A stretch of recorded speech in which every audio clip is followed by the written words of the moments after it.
हम ब्रह्मा कुमारी ईश्वरीय विश्वविद्यालय के जो राज्यों का एक संग्रहालय है, जो गीता ज्ञान पर आधारित है, मानव कल्याण के लिए इसको बनाया गया है। ब्रह्मा कुमारी के आध्यात्मिक संग्रहालय दिखाने का सबसे पहला पैनल है, इसमें कुल 9 पैनल है। सबसे पहला पैनल है आत्मदर्शन। यहाँ पर ये बताया जाता है कि हम अपने को शरीर समझते हैं। वास्तु पर हर एक व्यक्ति सुबह से लेकर शाम तक 3 चीज़ों का चिंतन करता है। पहला स्वयं के विषय पर, अपने रिश्तेदारों के विषय पर, और इस शरीर से संबंधित जितनी भी आवश्यकताएं हैं उसके विषय पर हम चिंतन करते हैं। लेकिन वास्तव पर हम इस शरीर में रहने वाली ये शक्ति कौन है जो इस जीवन का संचालन करती है? देखने वाला, सुनने वाला, समझने वाला, मेरे और पराये का भेद करने वाले कौन है? इसको मनुष्य नहीं जानता, इसीलिए मनुष्य आज दुखी है। वास्तव पर आंखों से देखने वाला, कान से सुनने वाला, मुख से बोलने वाला मैं कोई व्यक्ति नहीं, मैं एक अजर अमर अविनाशी आत्मा हूँ। जैसे कि रथ को सारथी चलाता है, मोबाइल में सिम डालने से मोबाइल एक्टिव हो जाता है। साधु कुटिया में रहता है लेकिन कुटिया अलग है, साधु अलग है। पंछी पिंजरे में रहता है लेकिन पिंजरा अलग है, पंछी अलग है। उसी प्रकार से इस शरीर के अंदर आत्मा है। आत्मा इस शरीर में भ्रिकुटी के मध्य निवास करती है और वहीं भ्रिकुटी में बैठ करके पूरे शरीर का संचालन करती है। यहाँ देखिए दिखाया कि मनुष्य के दुखी होने का कारण क्या है। मनुष्य के दुखी होने का कारण 5 प्रकार के अभिमान है, जैसे धनवान, बलवान, पुत्रवान। ये मनुष्य के अंदर के विकार हैं, इससे मनुष्य दुखी होता है। लोभ, मोह, अहंकार मनुष्य को दुख देने वाले कारक हैं। मनुष्य जिस प्रकार कर्म करता है उसी प्रकार उसको आत्मा कहते हैं। पाप करने वाले को पाप आत्मा कहते हैं, पुण्य करने वाले पुण्य आत्मा कहते हैं, महान कार्य करने वाले को महात्मा कहते हैं, धर्म का श्रेष्ठ कार्य करने वाले धर्मात्मा कहते हैं। मंदिर में जो प्रतिमा रखी थी उसको देव आत्मा कहते हैं। तो मुझे चिंतन करना है कि मुझे इस 5 प्रकार की आत्मा में मुझे कौन सी प्रकार आत्मा बनना है। मुझे महात्मा बनना है, धर्मात्मा बनना है, देवात्मा बनना है, पुण्य आत्मा बनना है। ये मनुष्य की आत्मा की क्वालिटी है। मनुष्य आत्मा जब मनुष्य का शरीर छोड़ती है तो अगले जन्म में कुत्ता, बिल्ली, पेड़ पौधे इत्यादि में नहीं जाती है। मनुष्य अगले जन्म में मनुष्य बनता है। अच्छा काम करने में अच्छे कुल में जाकर जन्म लेता है। जैसे आम का बीज बोने से आम तैयार होता है, वैसे मनुष्य अगले जन्म में मनुष्य बनता है।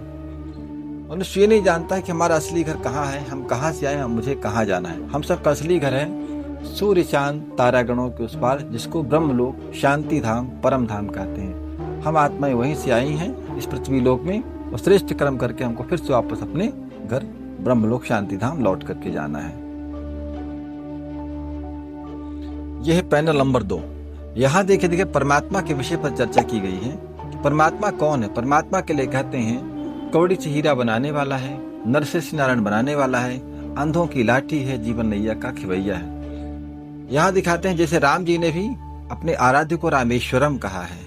नेपाल में उनको पशुपतिनाथ कहते हैं। जीसस क्राइस्ट ने कहा गॉड इज लाइट, परमात्मा ज्योति स्वरूप है। और राजा विक्रमादित्य ने सोमनाथ में सोने का शिवलिंग बना करके उसकी पूजा किया। श्री कृष्ण जी ने जिन शिव की पूजा की उनको गोपेश्वरम कहते हैं।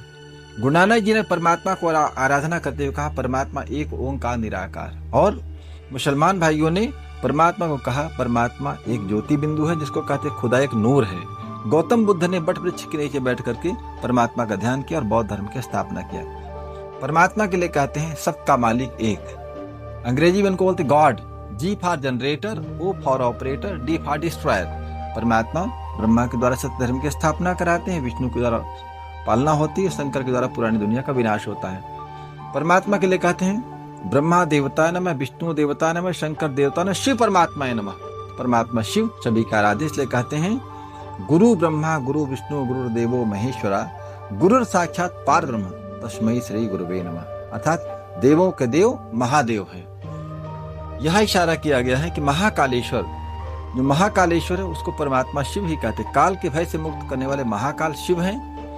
परमात्मा के लिए कहते हैं वो अमरनाथ है, जो मनुष्य को मृत्यु के भय से छुड़ाए वो अमरनाथ है। परंतु परमात्मा कहाँ रहते हैं? वो परमात्मा रहते ब्रह्मलोक में, सूर्य, चांद, तारागणों के उस पार। वो हमारा असली घर है। हम सबको शरीर छोड़ करके उसी ब्रह्मलोक में वापस जाना है। पहला युग है सतयुग। सतयुग में राधे कृष्ण की राजधानी होती है, ये 1250 साल का होता है। इसके बाद त्रेता युग होता है, यहाँ सीताराम की राजधानी होती है, 1250 साल का होता है। तो 1250 का सतयुग, 1250 वर्ष का त्रेता युग, दोनों को मिलाकर के स्वर्ग कहा जाता है, जहाँ एक धर्म, एक भाषा, एक कुल, एक संस्कृति, और जो संस्कृति होती है उसको सनातन संस्कृति कहते हैं, और हमारा भारत स्वर्ग कहलाता है। 2500 वर्ष के बाद में जब देवताओं का पुण्य घटने लगता है तब यहाँ 3 धर्म के स्थापक आते हैं। सबसे पहले स्थापक हैं इब्राहिम, फिर उसके बाद गौतम बुद्ध, तो जीसस क्राइस्ट। ये तीनों मैसेंजर कहे जाते हैं जिनको धर्म स्थापक कहते हैं। तो 1250, 3750 वर्ष पूरा होने के बाद फिर आता है कलयुग। कलयुग धर्महीन, कर्महीन, कलाहीन होता है। और कलयुग के 1250 साल में जब 1150 साल बीत जाते हैं और इस सृष्टि चक्र की आयु 4900 साल पूरी हो जाती है, अर्थात 5000 साल में केवल 100 वर्ष कम रह जाते हैं, तो परमपिता परमात्मा शिव अपने किए गए वादे अनुसार इस धरती पर एक बूढ़े मनुष्य के तन में अवतरित होते हैं, जिसका नाम रखते हैं प्रजापिता ब्रह्मा। उनके मानवीय तन में परमपिता परमात्मा शिव ने 1936 में अवतार लिया हुआ है और 1936 से लेकर 2036 तक का जो समय है ये संगम युग कहलाता है। और जैसे कि नियम है कि घड़ी का कांटा घूमता रहता है, तो सृष्टि भी एक घड़ी है जिसका कि 1936 से लेकर 2036 तक का जो काल है संगम युग है। संगम युग के बाद घड़ी का कांटा चेंज होगा तो इस सृष्टि में सतयुग आ जाएगा और कलयुग का टाइम खत्म हो जाएगा। तो बहुत जल्दी ये आपको बताते हुए हर्ष हो रहा है कि बहुत जल्दी संसार में वो सनातन संस्कृति आने वाली है जो 5000 साल पहले थी, अर्थात भारत हमारा फिर से सतयुगी भारत बनने वाला है। और इसी भारत में संपन्नता होगी, घी दूध की नदियाँ बहेंगी और राधे कृष्ण के रूप में प्रतिस्थापित होकर के हमारा भारत फिर से विश्व का नेतृत्व करेगा। ये दिखाया गया है जीवन चक्र। जैसे एक छोटा सा बच्चा जन्म लेता है, फिर बड़ा होता है, फिर स्कूल में पढ़ने जाता है, फिर नौकरी करता है, फिर रिटायर होता है, फिर बुढ़ा हो जाता है, फिर जाके शरीर छोड़ देगा, फिर जाके बच्चा बनेगा वो। This is cycle of life. ये जीवन का चक्र है, ऐसे युगों का चक्र है। सतयुग, त्रेता, द्वापर, कलयुग, संगम युग। सतयुग, त्रेता, द्वापर, कलयुग, संगम। दुनिया में लोग 4 युग के विषय पर जाते हैं, जानते हैं, लेकिन 5वें युग के विषय पर स्वयं परमात्मा पिता आकर के जानकारी देते हैं। बच्चे अभी संगम युग चल रहा था, संगम माने मिलन, परमात्मा का धरती में मानव आत्माओं से मिलन। अब इसके बाद फिर बहुत जल्दी अब सतयुग आने वाला है। एक खुशखबरी की बात है। 8 जन्म सतयुग में होता है, 12 जन्म त्रेता में होता है, 21 जन्म द्वापर में होता है, 42 जन्म कलयुग में होता है। ये हम सब का भी अंतिम जन्म है। ये संगम का काल है। संगम काल में परमात्मा सभी आत्माएं मिल करके उनसे राजयोग से शक्ति लेकर के पवित्र बन करके परम धाम ब्रह्मलोक वापस जाएंगे। फिर भगवान हमको शिव बाबा फिर से वापस सतयुग भेज देंगे। जो कम पवित्र होंगे त्रेता में आएंगे, जो और कम पवित्र होंगे वो द्वापर में आएंगे, जो सबको दुख देने वाले लोग हैं कलयुग आएंगे। अभी संगम चल रहा है, अब फिर से सतयुग आने वाला है। ये महत्वपूर्ण चित्र है हमारे यहाँ का। शिव और शंकर, दुनिया में लोग इसको एक ही मानते हैं, परंतु वास्तव पर ये अलग हैं। जैसे आज दुनिया का नियम है कि जैसे किसी बच्चे का नाम जो लेते हैं तो कहते हैं उसके पिता का नाम साथ ही जुड़ा रहा था। जैसे कहते हैं मोहनदास करमचंद गांधी, तो मोहनदास तो उनका नाम था, लेकिन करमचंद उनके पिताजी का नाम था। मोहनदास उनके पिताजी का नाम था, करमचंद उनका नाम था। ऐसे ही शिव शंकर को लोग एक कहते थे, परंतु वास्तव दोनों अलग अलग हैं। शिव परमात्मा है और शंकर देवात्मा है। शिव कल्याणकारी हैं, शंकर संहारकारी हैं। शिव ब्रह्मलोक के निवासी हैं, शंकर सूक्ष्म लोक के निवासी। शिव पिता है, शंकर पुत्र है। ये दोनों में अंतर है। यहाँ देखिए दिखाते हैं कि ये वास्तव पर जो सतयुग की सीन है, राधे कृष्ण का जो जन्म है सतयुग में सबसे पहले शुरू में होगा। यहाँ पर गाय और शेर दोनों एक घाट पानी पिएंगे। इतनी सुंदर दुनिया अभी आने वाली है जिसके लिए गायन है कि शेर और गाय एक घाट में पानी पीते थे। ये स्वर्णिम दुनिया अभी बहुत जल्दी आने वाली है और हमारा भारत फिर से, जो कहते हैं कि वहाँ पर बाहरी मौसम था, वहाँ पर घी दूध की नदियाँ बहती थी, वही संपन्न भारत फिर से अब बनने वाला है, आने वाला है।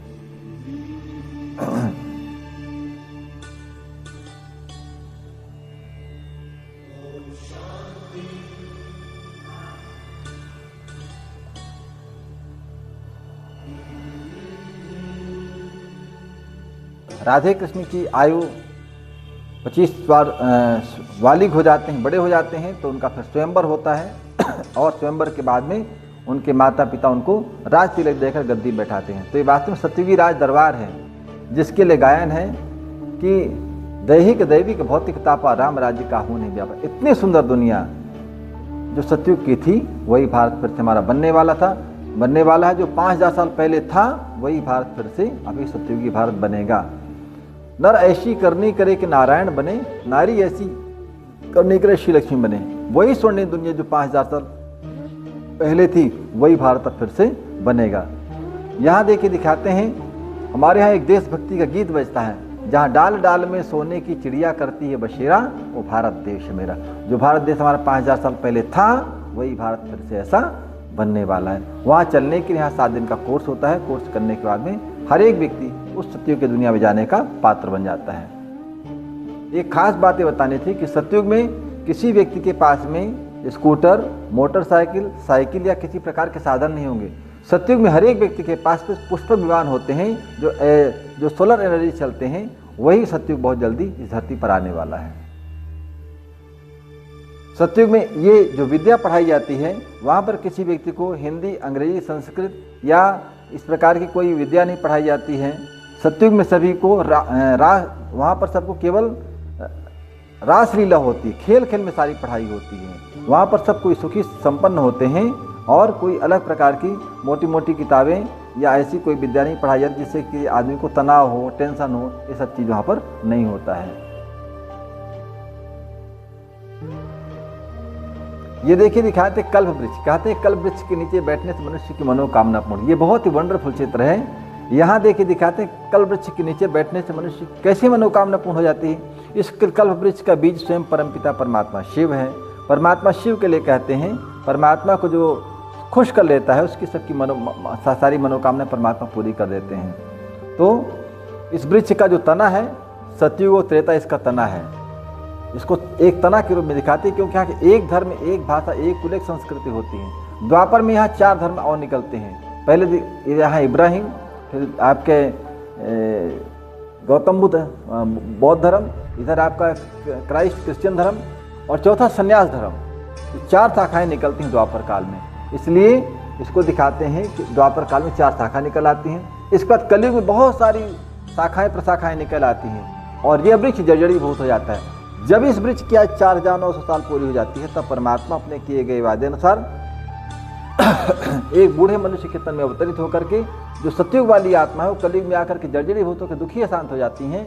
उन्हीं को फिर से तपस्या करा करके हम मानव से श्रेष्ठ मानव बनाने की शिक्षा देते हैं। ये बैठ के जो यहाँ तपस्या कर रहे हैं, यही तपस्वी आत्माएं सतयुग में जाकर के देवता बनेंगी। और इस समय धरती की आबादी जो इस समय बहुत ज़्यादा हो गई है, 8 साढ़े 8 अरब के ऊपर हो गई है, तो इस सृष्टि में आगे चल के जनसंख्या बहुत कम हो जाएगी। लगभग 9 लाख लोग सतयुग में रहेंगे शुरू में और 33 करोड़ के ऊपर त्रेता के लास्ट में हो जाएंगे। और इस सृष्टि का परिवर्तन कैसे होगा, यहाँ देखिए दिखाते हैं। परमपिता परमात्मा से विपरीत बुद्धि भारतवासी कौरव पांडव के लिए दिखाया गया कि जब कौरव पांडव का युद्ध महाभारत होता है, उसमें केवल 5 पांडव ही विजयी लास्ट में बचते हैं। तो पांडव माना प्रीति बुद्धि और कौरव माना विपरीत बुद्धि। तो यहाँ पर civil war, natural calamities, atomic bombs, इन सब के कारण से इस पूरे वृक्ष का विनाश होगा। और फॉरेन कंट्री में क्या होगा, विज्ञान गर्वित अमेरिका, यूरोप एटम बम से अपना सफाया खुद ही कर लेंगे। लेकिन इन सब के बावजूद भी बचेगा कौन, जाको राखे साइया मार सके नहीं कोई, बाल न बाका कर सके जो जग बेरी हो। जो परमात्मा के छत्र छाया में है, वही सुखी रह करके परमात्मा को याद करते हुए सतयुग में प्रवेश करेंगे। जो परमात्मा ने राजयोग सिखाया, वो राजयोग है क्या?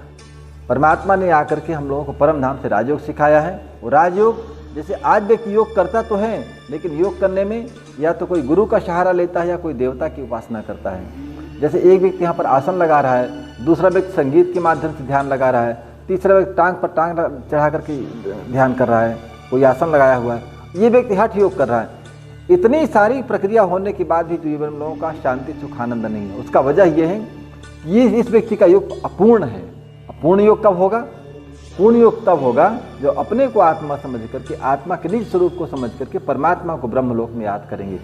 और जब ब्रह्मलोक में परमात्मा को याद करते हैं तो याद करने से हमको 8 पावर मिलती है। पहली पावर है विस्तार को संकीर्ण करने की शक्ति, समेटने की शक्ति, निर्णय शक्ति, समाने की शक्ति, सामना करने की शक्ति, सहन शक्ति, परखने की शक्ति, सहयोग शक्ति। हमारा जीवन शक्ति संपन्न हो जाता है और हमारे जीवन की सारी समस्याएं खत्म होना शुरू हो जाती हैं। यहाँ देखिए दिखाते हैं कि वास्तव में योग से फायदा क्या होगा। हर एक आदमी योग तो करना चाहता है, लेकिन उसको फायदा समझ में नहीं आता। योग करने से 4 मुख्य फायदे होते हैं: रोग, शोक, दुख और शांति। जीवन में जो हमारे सबसे दुख देने वाले कारक हैं, हमारे जीवन से निकल जाते हैं। कैसे? जैसे एक कागज को धूप में ले जाते हैं और वो कागज काफी दिन तक पड़ा रहता है, लेकिन उस कागज में कुछ नहीं होता। लेकिन जब उस कागज पर लेंस लगा दिया जाता है तो जो काम 10 दिन नहीं हुआ था वो 2 मिनट के अंदर हो जाता है, कागज जल जाता है। उसी प्रकार से जब अपने को आत्मा समझ के सीधे परमात्मा से ब्रह्मलोक में बुद्धि योग लगाते हैं तो परमात्मा से जो करंट आती है उससे जीवन से हमारी चारों चीज नष्ट हो जाती हैं, रोग, शोक, दुख और अशांति। हमारा जीवन सुख में, शांति में, आनंद में हो जाता है। जैसे चकोर पंछी चांद की तरफ निरंतर देखता रहता है, वैसे योगी व्यक्ति इस धरती पर रह करके भी निरंतर परमात्मा से बुद्धि को लगा करके रखता है तो उसका जीवन सुख में, आनंद में बनता जाता है। योग वास्तव में है क्या? वास्तव में योग कोई कठिन चीज नहीं है। जैसे एक माँ अपने बच्चे को साथ में रखती है और बच्चा अपनी माँ के साथ रहना चाहता है, उसी प्रकार जब बच्चा बड़ा होता है तो उसका बुद्धि योग अपने साथियों पर खेल के साथ साथियों के साथ हो जाता है। जब और बड़ा हो जाता है तो अपने को स्टूडेंट समझता है तो शिक्षक याद आता है उसको। जब और बड़ा होगा, शादी हो जाएगी तो अपने को पुरुष समझेगा तो स्त्री याद आती है। जैसे बीमार व्यक्ति अपने को बीमार समझता है तो डॉक्टर याद आता है, वैसे राजा का बच्चा राजकुमार समझेगा तो राजकुमार अपने राजा के पिता के पास सीधे चला जाता है, किसी परमिशन लेने की आवश्यकता नहीं। उसी प्रकार से अपने को आत्मा समझेंगे तो परमात्मा की याद स्वतः आएगी, परमात्मा को याद नहीं करना पड़ेगा। और परमात्मा को याद करने से हमारा जीवन सुख में, शांति में, आनंद में हो जाता है। ये कर्म दर्शन है। कर्म दर्शन में दिखाया जाता है कि मनुष्य को कर्म करने से फल क्या मिलता है। कहा जाता है जैसा कर्म करेंगे वैसा फल मिलेगा। दुनिया में लोग जब दुखी होते हैं तो अपनी भाग्य रेखा ज्योतिषी को दिखाते हैं कि मेरे भाग्य में क्या लिखा है। भगवान कहते हैं बच्चे, आपका कर्म ही आपका भाग्य लिखता है। इसलिए भगवान ने 2 आँखें और हर एक मनुष्य को 2 हाथ दिया है। तो हाथों से कर्म करने से अच्छी भाग्य रेखा बनती है। यदि किसी के हाथ नहीं भी है लेकिन जैसा विचार करता है उसी प्रकार उसकी रेखा बन जाती है। जैसे यहाँ दिखाते हैं कि एक व्यक्ति बहुत गरीब घर में पैदा होता है तो उसकी माँ सोचती है हमारे पास खाने को नहीं है, बच्चे आपस में लड़ाई कर रहे हैं, तो कहते हैं इसका कारण क्या हो सकता है। ये माँ सोचती है आखिर क्या कारण है उसका। यहाँ दिखाते हैं भाग्य कैसे बदलता है। ये व्यक्ति दूसरे का जेब काट रहा है, आज नहीं कल इसको जेल में जाना पड़ेगा, इसकी भाग्य रेखा यही बनेगी। यहाँ दिखाते हैं कि मनुष्य छोटी मोटी गलतियाँ कैसे कर देता है। ये व्यक्ति सिगरेट पी करके दूसरे के सामने फूंक रहा है, क्योंकि अच्छा काम नहीं है तो लोग उसको निश्चित तौर से बद्दुआ देगा। छोटे मोटे काम मनुष्य गलती रोज करता है, केला खाया और रोड फेंक दिया, जितने लोग पैर फ्रैक्चर हो गए बद्दुआ देते हैं, इसका इसको बोझ चढ़ेगा। दिखाते हैं जैसे किसी घर में बंदर घुसता है बरसात में तो आदमी बंदर घुसने नहीं देता, उसका कारण क्या है? बंदर सबके घोंसले तोड़ता है, इसलिए कोई उसको अपने घर नहीं आने देता है। और पढ़ाई लिखाई करने के बाद भी यदि मनुष्य अपनी विद्या का दुरुपयोग करता है, उसको एक चाकू मिल गया तो चाकू से वो किसी को जान बचाने की बजाय दूसरे को मर्डर करता है, तो उसकी भाग्य रेखा क्या बनेगी? आज नहीं कल उसको फांसी के तख्ते पर झूलना पड़ेगा। इसलिए कहा जाता है कि जैसा हम कर्म की बीज बोएंगे, जैसी कर्म की खेती हम बोएंगे वैसा ही हमको काटना पड़ेगा। भाग्य हमारा हम खुद लिखते हैं, हमारा भाग्य कोई लिख नहीं सकता है। अच्छे काम का नतीजा क्या होगा? यहाँ देखिए दिखाते हैं कि ये व्यक्ति पढ़ाई लिखाई किया, पढ़ाई लिखाई करने के बाद इसको भी एक चाकू मिलता है तो उस चाकू से हजारों का ऑपरेशन करता है और पूरे प्रदेश का, देश का नंबर 1 सर्जन कहलाता है। चाकू इसको भी मिला है, इस चाकू से इसने लाखों लोगों का जीवन बचाया, तो इसको क्या होता है? उस देश का राजा उसको तख्त पर बुला के सम्मान करता है। अंतर यही है कि इसने अपनी विद्या का सदुपयोग किया तो इसको जीते जी सम्मान मिला, सत्कार मिला और यश मिला, और दूसरा व्यक्ति अपनी विद्या का दुरुपयोग किया तो उसको उसी चाकू को उपयोग करने से उसी जन्म में देखिए फांसी के तख्ते पर झुला दिया गया। जैसा कर्म वैसा फल। यहाँ दिखाते हैं कि ये व्यक्ति सिगरेट पी करके दूसरे के सामने फूंक रहा था, नशा कर रहा था, तो लोग इसको बद्दुआ दे रहे थे, धुआं फैला रहा है। ये व्यक्ति जाकर के धुआं फैलाता, सत्कर्म वाला भी धुआं फैला रहा है, सबको जा जाकर भगवान का संदेश देता है कि भाई और बहनों अच्छे कर्म करो, नेक कर्म करो, परमात्मा को याद करो, तो ये सबकी आशीर्वाद पाता है। अच्छे कर्म का नतीजा और क्या होता है? जंगल में 3 सन्यासी तपस्या करते हैं, तीनों को तपस्या करते करते रास्ते में हड्डी का ढेर मिल जाता है। तो एक व्यक्ति कहता है कि इसमें हम जान फूंक देंगे, दूसरा कहता है इसको हम जिंदा कर देंगे, तीसरा व्यक्ति शेर है खा जाएगा। तो ये कहते हैं कि यदि पेड़ में चढ़ जाओ तो बच जाओगे। तो वास्तव पर यदि कहा गया कि मनुष्य के पास विद्या है तो उसको श्रेष्ठ कार्य में लगाया जाए। तो जो विद्या को श्रेष्ठ कार्य में लगाते हैं तो इस जन्म तो संपूर्ण सुखी रहेंगे ही रहेंगे। अगला जन्म उनका एक बहुत ऊंच कुल देव कुल में होगा, जहाँ की जन्म लेने से लोग खुशी मनाएंगे, आनंद मनाएंगे और जीवन जीने का असली मजा अच्छे कर्म करने में ही आएगा। इसलिए जीवन मिला है तो मनुष्य अच्छे कर्म करे, अच्छे ज्ञान का प्रचार प्रसार करे, पॉजिटिव रहे और पॉजिटिव सबको बनाए। यहाँ देखिए दिखाया गया है, ये है कला दर्शन। भगवान ने हर मनुष्य को कोई ना कोई कला दिया, विशेषता दिया, सद्गुण दिया है। उस कला के द्वारा हम संसार का भला अच्छी तरह, कला वो है जो मनुष्य के जीवन का भला करे। जैसे आज व्यक्ति अपने बच्चों को स्कूल पढ़ने भेजता है, अब बच्चे स्कूल में पढ़ने के बजाय तोड़फोड़ ज़्यादा मचाते हैं। जब माता पिता देखते हैं कि हमारे बच्चे डिस्ट्रक्शन में लग गए हैं, तो उसके माता पिता फिर समझाते हैं कि बच्चा कल देश का तो भी कर्णधार बनेगा। इसलिए वो बच्चा फिर डिस्ट्रक्शन के बदले कंस्ट्रक्शन में लग जाता है, अच्छे काम में लग जाता है, अर्थात निर्माण में लग जाता है। दो नदी के किनारे जोड़ देने से लोगों को बहुत आशीर्वाद मिलती है। जो पुल बनाता है, इन्होंने एक बहुत अच्छा काम किया, जो पुल नहीं था तो बना दिया तो लोग अच्छा मानते हैं। लेकिन भगवान कहते हैं सबसे बड़ा पुण्य का कार्य है कि लोगों के जो आज दिल टूट गए हैं, तो जो दिल जोड़ने का कार्य करता है वो सबसे महान पुण्य का कार्य है। यहाँ दिखाया गया, जो हमारे भारत देश में भोजन कमी थी, हरित क्रांति लाई गई। हरित क्रांति लाई गई, लोग अन्न से बहुत संपन्न हो गए। दूध कमी थी, हरित क्रांति लाई गई, आज सब कुछ है, दूध भी सबके पास है। लेकिन इन सब होने के बाद भी एक नई चीज़ देश में पैदा हो गई, जो लोगों के चरित्र खराब हो गए। इसी चरित्र को उठाने के लिए परमपिता परमात्मा शिव मातृशक्ति को निमित्त बना करके स्पिरिचुअल रिवोल्यूशन लेकर के, आध्यात्मिक क्रांति लेकर के आए कि नारी ही इस भारत को फिर से स्वर्ग बना सकती है।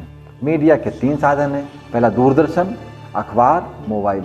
लोग कहते हैं कि इससे नेगेटिव ज़्यादा फैलता, भगवान कहते हैं ऐसा नहीं है। यदि आपके घर में दूरदर्शन है तो आप अच्छे चैनल को देखिए, अखबार है तो गुड कमेंट पढ़िए, गुड कमेंट का प्रचार करिए, मोबाइल है तो मोबाइल में अच्छी चीज़ देखिए, अच्छी चीज़ को फॉरवर्ड करिए, तो हमेशा पॉजिटिव फैलेगा। आज प्रशासक व्यक्ति समाज को अच्छा बनाने में क्या सहयोग कर सकता है। कई बार प्रशासक सोचते हैं कि हम तो अच्छा करते हैं, लेकिन हमारे अधीनस्थ अच्छा नहीं करते हैं। भगवान कहते हैं यदि प्रशासक खुद भी अपनी कर्मेंद्रियों पर शासन करे, जैसे आँख, कान, नाक, मुंह, हाथ, यदि अपने इन कर्मेंद्रियों पर वो शासन कर सकता है तो उसके सभी अधीनस्थ उसकी आज्ञा का पालन करेंगे। आज हर एक देश दूसरे देश से भयभीत है, इसलिए भयभीत है कि हमारे पर कोई दूसरा आक्रमण न कर ले। भगवान कहते हैं कि जब तक मनुष्य के अंदर ये मनोविकार है, काम, क्रोध, लोभ, मोह, अहंकार, तब तक कोई मनुष्य भयभीत रहेगा ही रहेगा। इसलिए आवश्यक चीज़ है कि इन विकारों को पहले खत्म करेंगे, तब खुद भी निर्भय रहेंगे, हमारा पड़ोसी भी निर्भय रहेगा। हमारी बहनें पढ़ाई लिखाई करके डॉक्टर, इंजीनियर, वकील, सेना के ऊंचे पदों में पहुंच जाती हैं, वकील बन जाती हैं, एक सिविल पोस्ट में बहुत ऊंची जगह में पहुंच जाती हैं। भगवान कहते हैं बेशक आप पढ़ाई पढ़ो, अपने जीवन का लक्ष्य से बनाओ, लेकिन वास्तव में जीवन का हमारा इससे भी उच्च लक्ष्य होना चाहिए। भारत माता लक्ष्मी, दुर्गा, सरस्वती